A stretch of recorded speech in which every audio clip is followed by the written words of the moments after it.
ನಮಸ್ಕಾರ ಸ್ನೇಹಿತರೆ, ಮತ್ತೆ ಕರ್ನಾಟಕದ ಮುಖ್ಯವಾದ ಮಾಹಿತಿ ಡೀಟೇಲ್ ಆಗಿ ನೋಡೋಣ. ಕಳೆದ 2 ತಿಂಗಳಿನಿಂದ ಗೃಹಲಕ್ಷ್ಮಿ ಯೋಜನೆ ಹಣ ಬರ್ತಿಲ್ಲ ಎಂದು ಮೈಸೂರಲ್ಲಿ ಮಹಿಳೆಯರ ಆಕ್ರೋಶ. ಇಂದು ಅಥವಾ ನಾಳೆ ಜಮವಾಗುತ್ತೆ ಎಂದ ಸಚಿವೆ ಲಕ್ಷ್ಮಿ ಹೆಬ್ಬಾಳ್ಕರ್ ಅವರು. ವಿಡಿಯೋನ ಪೂರ್ತಿಯಾಗಿ ನೋಡಿ. ಇನ್ನು ರಾಜ್ಯ ಕಾಂಗ್ರೆಸ್ ಸರ್ಕಾರ ಕಾಂಗ್ರೆಸ್ ಶಾಸಕರಿಂದಲೇ ಪತನವಾಗುತ್ತೆ ಎಂದು ಆರೋಶಕ್ ಅವರ ವಾಗ್ದಾಳಿ. ಮತ್ತೊಂದೆಡೆಯಲ್ಲಿ ಮನಸ್ಸಿನಲ್ಲಿ ಇದ್ದಿದ್ದನ್ನೇ ನೇರವಾಗಿ ಹೇಳಿದ್ದೇನೆ, ನನ್ನ ಹೇಳಿಕೆ ಹಿಂದೆ ಯಾರ ಒತ್ತಡವೂ ಇಲ್ಲ ಎಂದು ಸ್ಪಷ್ಟಪಡಿಸಿದ ಚಂದ್ರಶೇಖರನಾಥ ಸ್ವಾಮೀಜಿಯವರು. ಇನ್ನು ಮತ್ತೊಂದೆಡೆಯಲ್ಲಿ 2028ಕ್ಕೆ ನಾನೇ ರಾಜ್ಯದ ಮುಖ್ಯಮಂತ್ರಿ ಎಂದು ಸತೀಶ್ ಜಾರಕಿಹೊಳಿ ಅವರು ಪರೋಕ್ಷವಾಗಿ ಹೇಳಿಕೆ ಕೊಟ್ಟಿದ್ದಾರೆ. ಎಲ್ಲ ಮಾಹಿತಿಗಳನ್ನ ನೋಡೋಣ. ಇನ್ನು ರಾಜ್ಯದಲ್ಲಿ ನಂದಿನಿ ಹಾಲು ಬೆಲೆ ಹೆಚ್ಚಾಗುತ್ತಿದ್ದಂತೆ ಮತ್ತೊಂದು ಖಡಕ್ ಸೂಚನೆ ಹೊರಡಿಸಿದ ಕೆಎಂಎಫ್ ಇಲಾಖೆ ಏನು ಎಂಬುದನ್ನು ಕೂಡ ನೋಡೋಣ. ವಿಡಿಯೋನ ಮಾತ್ರ ಪೂರ್ತಿಯಾಗಿ ನೋಡಿ ಸ್ನೇಹಿತರೆ. ಇನ್ನು ರಾಜ್ಯ ಸರ್ಕಾರದ ಬೆಲೆ ಏರಿಕೆ ವಿರುದ್ಧ ಸಿಟಿ ರವಿ ಅವರ ವಾಗ್ದಾಳಿ.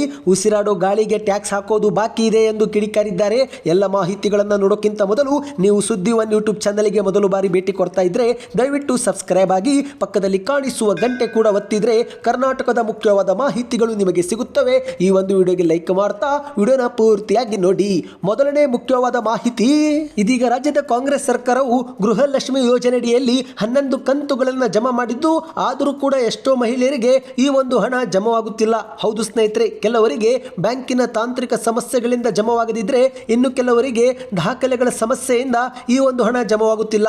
ಈಗ ಅದೇ ರೀತಿ ಮೈಸೂರು ಜಿಲ್ಲೆಯಲ್ಲಿ ಕಳೆದ 2 ತಿಂಗಳಿನಿಂದ ಗೃಹಲಕ್ಷ್ಮಿ ಯೋಜನೆ ಹಣ ಬರ್ತಿಲ್ಲ ಎಂದು ಮಹಿಳೆಯರು ಸರ್ಕಾರದ ವಿರುದ್ಧ ಆಕ್ರೋಶ ವ್ಯಕ್ತಪಡಿಸಿದ್ದಾರೆ. ಹೌದು, ಮೈಸೂರು ಜಿಲ್ಲೆಯಲ್ಲಿ ಪ್ರತಿಭಟನೆ ನಡೆಸಿ ಆಕ್ರೋಶ ವ್ಯಕ್ತಪಡಿಸಿದಂತ ಮಹಿಳೆಯರು, ಈ ಬಾರಿ ನಮಗೆ ಹಣ ಬರುತ್ತೆ ಎಂಬ ನಿರೀಕ್ಷೆಯಲ್ಲಿ ನಾವು ಇದ್ದೆವು. ಕಳೆದ 2 ತಿಂಗಳಿನಿಂದ ಹಣವೇ ಬರ್ತಿಲ್ಲ, ಹಣ ಬಾರದೆ ನಾವು ಕಷ್ಟದಲ್ಲಿ ಸಿಲುಕಿದ್ದೇವೆ ಎಂದು ಕಿಡಿಕಾರಿದ್ದಾರೆ. ಇಂದು ರಾಜ್ಯದಲ್ಲಿ ಉಚಿತ ಬಸ್ ಯೋಜನೆ ಜಾರಿಗಾದಾಗಲಿಂದ ಮಹಿಳೆಯರಿಗೂ ಕೂಡ ಗೌರವ ಸಿಗುತ್ತಿಲ್ಲ. ಗ್ಯಾರಂಟಿ ಯೋಜನೆಯಿಂದ ದಿನನಿತ್ಯ ವಸ್ತು ಎಲ್ಲ ಬೆಲೆ ಏರಿಕೆಯಾಗಿದೆ. ಆದರೆ ಈಗ ನಮಗೆ ಬರ್ತಿದ್ದಂತೆ 2,000 ರೂಪಾಯಿ ಕೂಡ ಬರ್ತಿಲ್ಲ ಎಂದು ಮಹಿಳೆಯರು ಆಕ್ರೋಶವನ್ನು ವ್ಯಕ್ತಪಡಿಸಿದ್ದಾರೆ. ಇನ್ನು ಮೈಸೂರಲ್ಲಿ ಪ್ರತಿಭಟನೆ ಆಗುತ್ತಿದ್ದಂತೆ ಎಚ್ಚೆತ್ತಂತ ಲಕ್ಷ್ಮಿ ಹೆಬ್ಬಾಳ್ಕರ್ ಅವರು ಬೆಳಗಾವಿಯಲ್ಲಿ ಸುದ್ದಿಗಾರರ ಮುಂದೆ ಪ್ರತಿಕ್ರಿಯಿಸಿದ್ದಾರೆ. ಇಂದು ಅಥವಾ ನಾಳೆ ಗೃಹಲಕ್ಷ್ಮಿ ಯೋಜನೆ ಹಣ ಜಮವಾಗುತ್ತೆ, ನಾವು ಗ್ಯಾರಂಟಿ ಯೋಜನೆಗಳನ್ನ ಬಂದ್ ಮಾಡಿಲ್ಲ, ಪ್ರತಿಯೊಬ್ಬರಿಗೂ ಹಣ ಬರುತ್ತೆ ಎಂದು ಭರವಸೆ ಮಾತುಗಳನ್ನಾಡಿದ್ದಾರೆ. ಹೌದು ಸ್ನೇಹಿತರೆ, ಮೈಸೂರಿನಲ್ಲಿ ಮಹಿಳೆಯರ ಪ್ರತಿಭಟನೆಗೆ ಪ್ರತಿಕ್ರಿಯೆ ಕೊಟ್ಟಂತ ಲಕ್ಷ್ಮಿ ಹೆಬ್ಬಾಳ್ಕರ್ ಅವರು, ನಾವು ಇದೀಗ ಮೇ ಮತ್ತು ಜೂನ್ ತಿಂಗಳ ಹಣ ಹಾಕಿದ್ದೇವೆ. ಈ ಒಂದು ಹಣ ಇಂದು ಅಥವಾ ನಾಳೆ ನಿಮ್ಮ ಖಾತೆಗೆ ಕ್ರೆಡಿಟ್ ಆಗಲಿದೆ. ರಾಜ್ಯದಲ್ಲಿ ಯಾವುದೇ ಕಾರಣಕ್ಕೂ ಗೃಹಲಕ್ಷ್ಮಿ ಯೋಜನೆ ನಿಲ್ಲೋದಿಲ್ಲ. 5 ವರ್ಷಗಳವರೆಗೆ ಈ ಒಂದು ಯೋಜನೆ ಇರುತ್ತೆ. ಬಿಜೆಪಿಯವರು ಸುಮ್ಮನೆ ಅಪಪ್ರಚಾರ ಮಾಡ್ತಿದ್ದಾರೆ. ಇಲಾಖೆಯಿಂದ ಗೃಹಲಕ್ಷ್ಮಿ ಯೋಜನೆ ಹಣ ಖಾತೆಗೆ ಹಾಕುವ ಕೆಲಸ ನಡೀತಾ ಇದೆ. ಈ ಒಂದು ಹಣ ಇಂದು ಅಥವಾ ನಾಳೆ ಬಂದು ಖಾತೆಗೆ ಜಮಾ ಆಗುತ್ತೆ. ಯಾರು ಕೂಡ ಆತಂಕ ಪಡುವ ಅವಶ್ಯಕತೆ ಇಲ್ಲ ಎಂದು ಲಕ್ಷ್ಮಿ ಹೆಬ್ಬಾಳ್ಕರ್ ಅವರು ಮಾತನಾಡಿದ್ದಾರೆ. ಇನ್ನು ಇದೀಗ ಎರಡನೇ ಮುಖ್ಯವಾದ ಮಾಹಿತಿ, ಈಗ ರಾಜ್ಯದ ಕಾಂಗ್ರೆಸ್ ಸರ್ಕಾರ ಕಾಂಗ್ರೆಸ್ ಶಾಸಕರಿಂದಲೇ ಪತನವಾಗುತ್ತೆ ಎಂದು ಶಾಕಿಂಗ್ ಹೇಳಿಕೆಯನ್ನ ವಿಪಕ್ಷ ನಾಯಕರಾಗಿರುವ ಆರೋಶಕ್ ಅವರು ಕೊಟ್ಟಿದ್ದಾರೆ. ಕೋಲಾರ ಜಿಲ್ಲೆಯಲ್ಲಿ ಮಾತನಾಡಿರುವ ಆರೋಶಕ್ ಅವರು, ಡಿಕೆ ಸುರೇಶ್ ಅವರನ್ನ ಸಿದ್ದರಾಮಯ್ಯವರೇ ಸೋಲಿಸಿ ಸಿಎಂ ಸ್ಥಾನವನ್ನ ಭದ್ರಪಡಿಸಿಕೊಂಡಿದ್ದಾರೆ. ಈ ಒಂದು ಹಿಂದೆ ಪರಮೇಶ್ವರ್ ಅವರನ್ನ ಸೋಲಿಸಿ ಸಿಎಂ ಸ್ಥಾನವನ್ನ ಭದ್ರಪಡಿಸಿಕೊಂಡಿದ್ರು. ಇದೀಗ ಅದೇ ಮಾದರಿಯಲ್ಲಿ ಅಣ್ಣ ತಮ್ಮಂದಿರ ಕಾಟ ತಪ್ಪಿಸಲು ಇತ್ತೀಚೆಗೆ ನಡೆದಂತ ಚುನಾವಣೆಯಲ್ಲಿ ಡಿಕೆ ಸುರೇಶ್ ಅವರನ್ನ ಸೋಲಿಸಿದ್ದಾರೆ ಎಂದು ಆರೋಶಕ್ ಅವರು ಹೇಳಿಕೆಯನ್ನು ಕೊಟ್ಟಿದ್ದಾರೆ. ಅದಕ್ಕೆ ಈಗ ಡಿಕೆ ಶಿವಕುಮಾರ್ ಅವರು ಕೂಡ ಚದುರಂಗ ಆಟ ಶುರು ಮಾಡಿದ್ದು, ಸಿಎಂ ಸ್ಥಾನವನ್ನ ಬಿಟ್ಟು ಕೊಡುವಂತೆ ಸಿದ್ದರಾಮಯ್ಯವರಿಗೆ ಸ್ವಾಮೀಜಿಗಳಿಂದ ಹೇಳಿಸಿದ್ದಾರೆ ಎಂದು ಆರೋಶಕ್ ಅವರು ಮಾತನಾಡಿದ್ದಾರೆ. ಹೀಗಾಗಿ ರಾಜ್ಯ ಸರ್ಕಾರ ಅವರ ಶಾಸಕರಿಂದಲೇ ಪತನವಾಗುತ್ತೆ, ನಮ್ಮ ಹಸ್ತಕ್ಷೇಪ ಇರೋದಿಲ್ಲ. ಇಂದು ದಿನನಿತ್ಯ 3 ಡಿಸಿಎಂ ಹುದ್ದೆ ಸೃಷ್ಟಿಸಿ ಎಂಬ ಕೂಗು ಕೇಳಿ ಬರ್ತಾ ಇದೆ. ಹಾಗಾಗಿ ಸರ್ಕಾರ ಬಹಳ ದಿನ ಉಳಿಯೋಲ್ಲ. ಒಂದು, ಅವರದ್ದೇ ಶಾಸಕರು ಸರ್ಕಾರವನ್ನ ಬೆಳೆಸುತ್ತಾರೆ, ಇಲ್ಲದಿದ್ರೆ ಡಿಕೆ ಶಿವಕುಮಾರ್ ಅವರೇ ಸರ್ಕಾರವನ್ನ ಬೀಳಿಸುತ್ತಾರೆ ಎಂದು ಆರೋಶಕ್ ಅವರು ಶಾಕಿಂಗ್ ಹೇಳಿಕೆಯನ್ನು ಕೊಟ್ಟಿದ್ದಾರೆ. ಮತ್ತೆ ಮುಂದುವರೆದು ಮಾತನಾಡಿದಂತ ಆರೋಶಕ್ ಅವರು, ಇದೀಗ ರಾಜ್ಯದ ವಾಲ್ಮೀಕಿ ಅಭಿವೃದ್ಧಿ ನಿಗಮದಲ್ಲಿ 187 ಕೋಟಿ ಹಗರಣ ನಡೆದಿದೆ. ಇದರಲ್ಲಿ ಮುಖ್ಯಮಂತ್ರಿ ಸಿದ್ದರಾಮಯ್ಯವರು ಭಾಗಿಯಾಗಿದ್ದು, ಹಾಗಾಗಿ ಸಿದ್ದರಾಮಯ್ಯವರು ತಮ್ಮ ಸಿಎಂ ಸ್ಥಾನಕ್ಕೆ ರಾಜೀನಾಮೆ ಕೊಡಬೇಕು ಎಂದು ಆರೋಶಕ್ ಅವರು ಆಗ್ರಹಿಸಿದ್ದಾರೆ. ಈ ಒಂದು ಹಗರಣದಲ್ಲಿ ಸಚಿವ ನಾಗೇಂದ್ರ ಅವರು 20% ತಿಂದಿದ್ರೆ ಮುಖ್ಯಮಂತ್ರಿ ಸಿದ್ದರಾಮಯ್ಯವರು ಉಳಿದ 80% ತಿಂದಿದ್ದಾರೆ. ಹಾಗಾಗಿ ಸಿಎಂ ಅವರು ರಾಜೀನಾಮೆ ಕೊಡಲೇಬೇಕು ಎಂದಿದ್ದಾರೆ. ಇಂದು ಕೂಲಿ ಮಾಡಿ ದುಡಿದು ಮದ್ಯ ಸೇವಿಸಲು ಹೋದ್ರೆ ಅದರಲ್ಲೂ ಕೂಡ ದರ ಏರಿಕೆ ಮಾಡಿದ್ದಾರೆ. ಆದರೆ ಶ್ರೀಮಂತರು ಕುಡಿಯುವ ಮದ್ಯದ ದರವನ್ನು ಇಳಿಕೆ ಮಾಡಿದ್ದಾರೆ. ರಾಜ್ಯದಲ್ಲಿ ಅಭಿವೃದ್ಧಿ ನಡೆಯುತ್ತಿಲ್ಲ, ಆದರೆ ಸೋನಿಯಾ ಗಾಂಧಿ ಮತ್ತು ರಾಹುಲ್ ಗಾಂಧಿ ಮಾತ್ರ ಅಭಿವೃದ್ಧಿ ಆಗುತ್ತಿದ್ದಾರೆ ಎಂದು ಆರೋಶಕ್ ಅವರು ಕಿಡಿಕಾರಿದ್ದಾರೆ. ಇನ್ನಿದೀಗ ಮತ್ತೊಂದು ಮುಖ್ಯವಾದ ಮಾಹಿತಿ, ಇತ್ತೀಚೆಗೆ ವೇದಿಕೆ ಮೇಲೇನೆ ಬಹಿರಂಗವಾಗಿ, ಅದು ಕೂಡ ಮುಖ್ಯಮಂತ್ರಿ ಸಿದ್ದರಾಮಯ್ಯವರ ಮುಂದೆನೆ ಚಂದ್ರಶೇಖರನಾಥ್ ಸ್ವಾಮೀಜಿಯವರು ಸಿಎಂ ಸ್ಥಾನವನ್ನ ಡಿಕೆ ಶಿವಕುಮಾರ್ ಅವರಿಗೆ ಬಿಟ್ಟು ಕೊಡಬೇಕು ಎಂಬ ಹೇಳಿಕೆಯನ್ನು ಕೊಟ್ಟಿದ್ರು. ಈ ಒಂದು ಹೇಳಿಕೆ ರಾಜ್ಯದಲ್ಲಿ ವೈರಲ್ ಆಗುತ್ತಿದ್ದಂತೆ ಅದಕ್ಕೆ ಆರೋಶಕ್ ಅವರು ಈ ಒಂದು ಹೇಳಿಕೆಯನ್ನ ಸ್ವಾಮೀಜಿಯವರೇ ಹೇಳಿದ್ದಾರೋ ಅಥವಾ ಡಿಕೆ ಶಿವಕುಮಾರ್ ಅವರು ಹೇಳಿಸಿದ್ದಾರೋ ಎಂದು ಹೇಳುವುದರ ಮೂಲಕ ಅಲ್ಲೋಲ ಕಲ್ಲೋಲ ಉಂಟಾಗುವಂತೆ ಮಾಡಿದ್ರು. ಇದೀಗ ಸ್ವತಃ ಚಂದ್ರಶೇಖರನಾಥ ಸ್ವಾಮೀಜಿಯವರು ತಮ್ಮ ಹೇಳಿಕೆ ಹಿಂದೆ ಯಾವ ಒತ್ತಡವೂ ಇಲ್ಲ ಎಂಬುದು ಎನ್ನುವುದನ್ನು ಸ್ಪಷ್ಟಪಡಿಸಿದ್ದಾರೆ.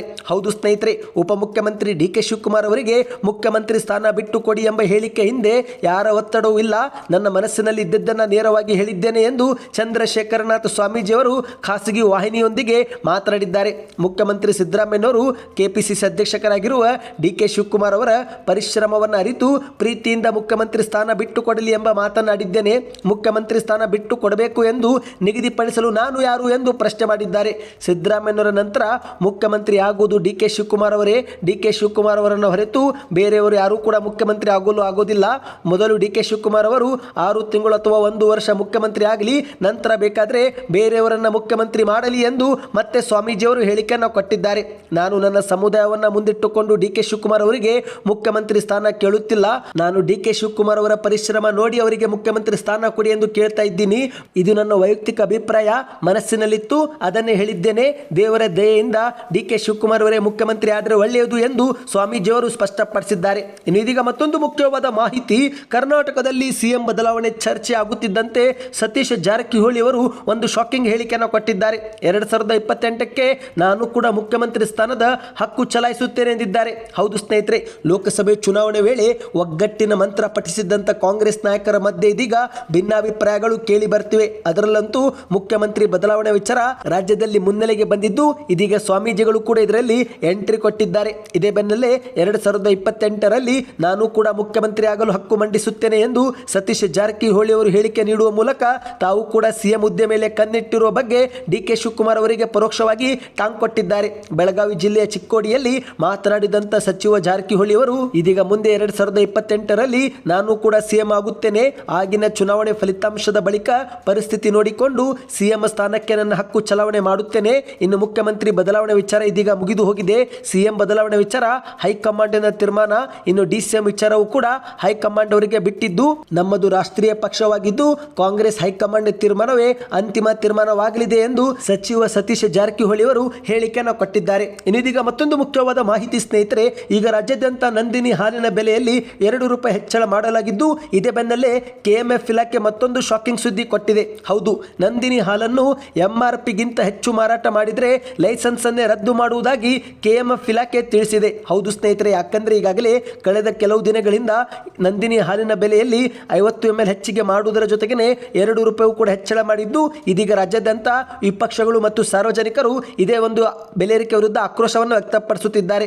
ಆದರೆ ಇದೇ ನಡುವೆ ಇನ್ನೂ ಕೆಲವರು ನಂದಿನಿ ಹಾಲಿನ ದರವನ್ನು ₹2 ಹೆಚ್ಚಳ ಮಾತ್ರವಲ್ಲದೆ ಮೇಲೆ ಪ್ರಿಂಟ್ ಆಗಿರುವ MRP ಬೆಲೆಗಿಂತಲೂ ಕೂಡ ಮತ್ತೆ ಹೆಚ್ಚಿಗೆ ಮಾರಾಟ ಮಾಡ್ತಿದ್ದಾರೆ ಎಂಬುದು ಕೇಳಿ ಬಂದಿದೆ. ಅದಕ್ಕಾಗಿಯೇ ಕೆಎಂಎಫ್ ಇಲಾಖೆ ಅಂತವರಿಗೆ ಒಂದು ಶಾಕ್ ಕೊಟ್ಟಿದೆ. ಹೌದು, ಅಂಗಡಿಯ ಲೈಸೆನ್ಸ್ ಅನ್ನೇ ರದ್ದು ಮಾಡುವುದಾಗಿ ಎಚ್ಚರಿಕೆ ಕೊಟ್ಟಿದೆ. ಹೌದು ಸ್ನೇಹಿತರೆ, MRP ಬೆಲೆಗಿಂತ ಹೆಚ್ಚಿನ ಹಣ ವಸೂಲಿ ಮಾಡುವಂತಿಲ್ಲ.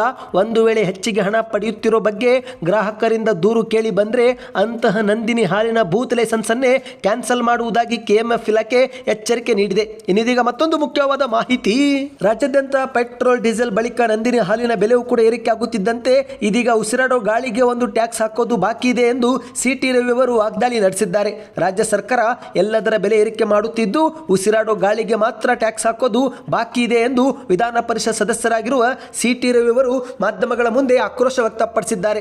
ಗ್ಯಾರಂಟಿಗಳಿಂದಾಗಿ ರಾಜ್ಯದ ಖಜಾನೆ ದಿವಾಳಿಯಾಗಿ ಹೋಗಿದೆ. ಕಳೆದ 11 ತಿಂಗಳಿನಿಂದ ಗುತ್ತಿಗೆದಾರರಿಗೆ ಬಿಲ್ ಪಾವತಿ ಮಾಡಿಲ್ಲ. ಇಂದು ರಾಜ್ಯದಲ್ಲಿ ರೈತರು ಕೂಡ ಸಂಕಷ್ಟದಲ್ಲಿದ್ದಾರೆ. ಅಧಿಕೃತವಾಗಿ ರೈತರ ಆತ್ಮಹತ್ಯೆ ಸಂಖ್ಯೆ 750ವರೆಗೆ ದಾಟಿದೆ.